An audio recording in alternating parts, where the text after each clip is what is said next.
In July 4, 1901, William Howard Taft became the first civil governor in the Philippines, and he focused with the economic development in the Philippines, implemented reforms by economics, health, and study in the Philippines, implement reforms the education, health, and the economy.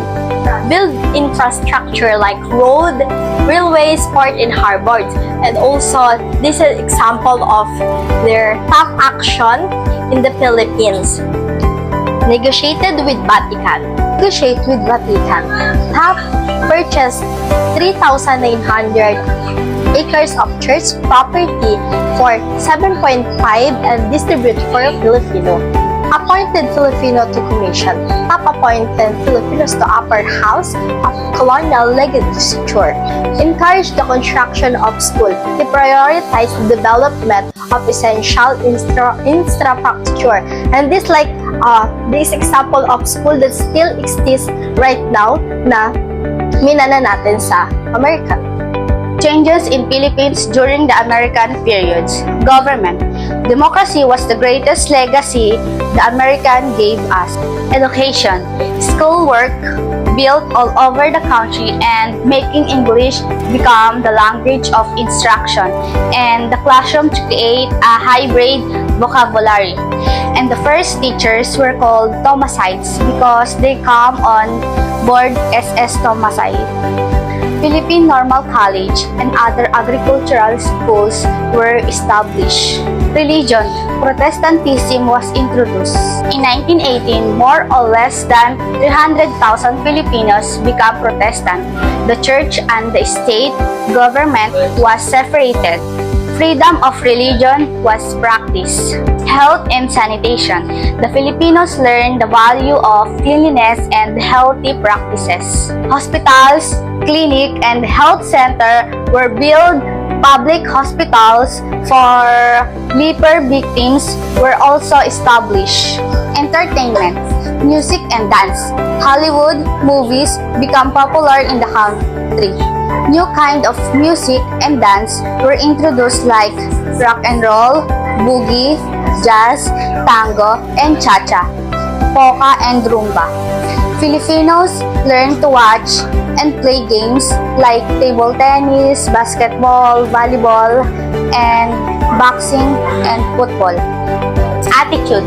Filipinos become more frank and more humorous. We develop a stronger beliefs in right and freedom. Pagmamano was replaced by kissing the cheeks of parents and elders as a sign of respect. Language. The English language was widely taught all over the country. Soon, some English words become part of our vocabulary, and Filipino adopt Americans' names like Charlie, Anna, Francis, and Cherry. Transportation and communication was improved.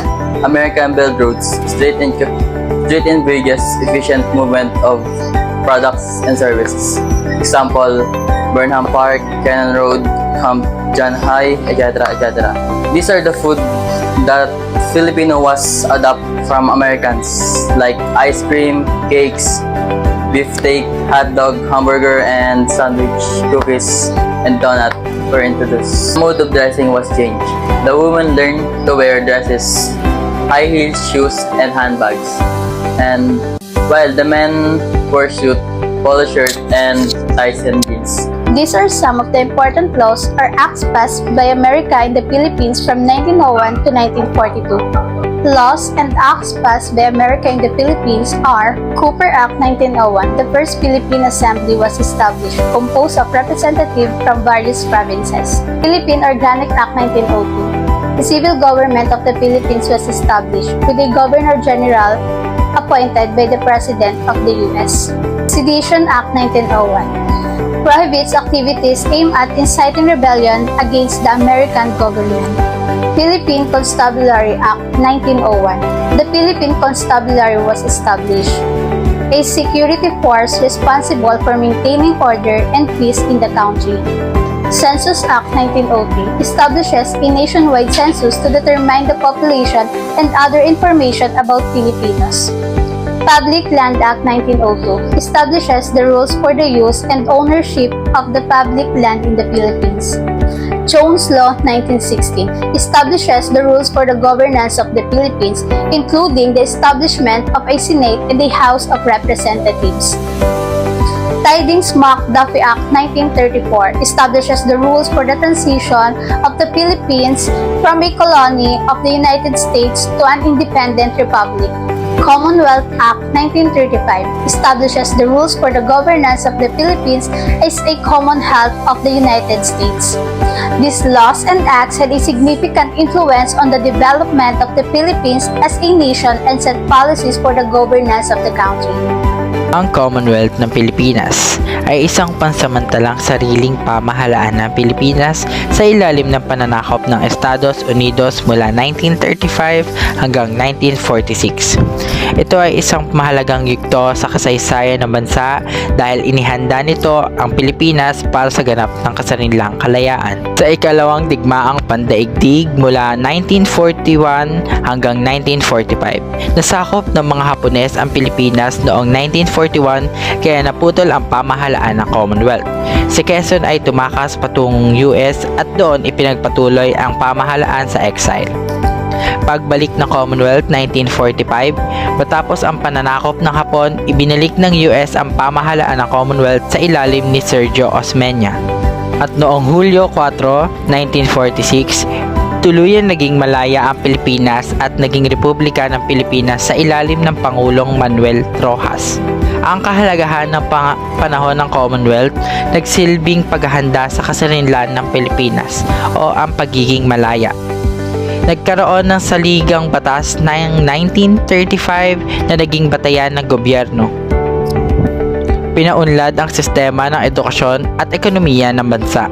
Ang Commonwealth ng Pilipinas ay isang mahalagang bahagi ng ating kasaysayan dahil ito ang naging daan sa pagiging isang ganap na malayang bansa noong 1946.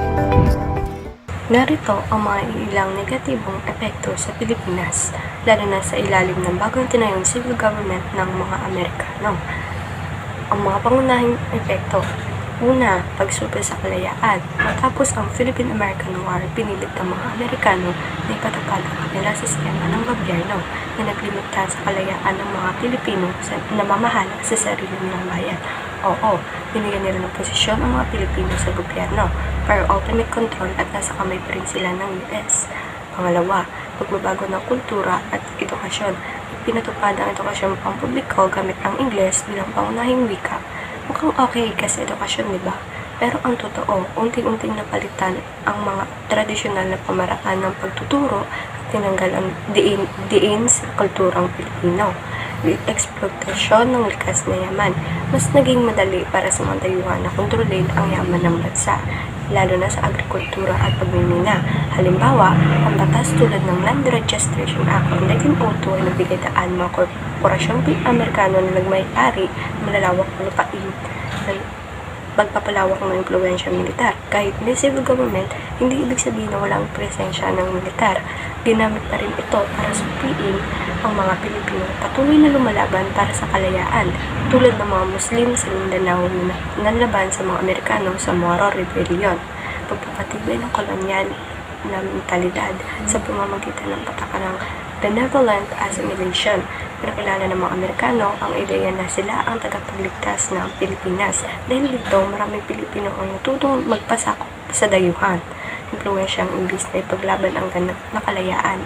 Sa madaling sabi, kahit may ilang positibong epekto, ang pagkakaroon ng civil government hindi may kailangan na dulutin ito na matinig kontrol, pansasamantala at pagbabago sa kultura at integridad ng mga Pilipino. Kahit ideklarang tapos na ang Philippine-American War noong 1902, hindi ibig sabihin ay tumigil na ang mga paglaban ng mga Pilipino. Maraming Pilipino ang hinuli, pinahirapan, binapay dahil sa kanilang patuloy na paglaban sa kolonyal na pamamahala. Ang Batas Sedasyon 1901 ay nagpataw ng mabigat na parusa sa sinong mga Pilipino na magsulat o magsalita laban sa gobyerno ng US. Moro Rebellion at Massacre sa Mindanao, Battle of Batdao 1906, isa sa pinakamadugong insidente kung saan libu-libong tausug kabilang kababaihan, bata ang pinatay ng mga sundalong Amerikano sa sulok. Final Reach Tariff Act noong 1909, Pilipinas sa US pero pinaboran nito ang mga negosyanteng Amerikano at mayayamang kasyendero kaysa sa maliliit na magsasaka. Maraming Pilipino lalo na ang mga magsasaka ang nawalan ng lupa at naging kasama sa tenant farmers sa ilalim ng sistemang asyenda, kawalan ng tunay na kalayaan sa pamahalaan. Kahit na itatag ang Philippine Assembly noong 1907, limitado pa rin ang kapangyarihan ng mga Pilipino sa gobyerno. Ang Gobernador General ng Amerika pa rin ang may huling desisyon sa lahat ng mahalagang usapin sa bansa. Maraming Pilipino ang hindi pa rin nakaboto at walang direktang boses sa pamamahala. Sa madaling sabi, bagamat may ilang positibong pagbabago tulad ng edukasyon, Philippine Assembly mas nangibabaw ang pang-aabuso, kawalan ng kalayaan at pagsasamantala sa mga Pilipino noong 1902 to 1910.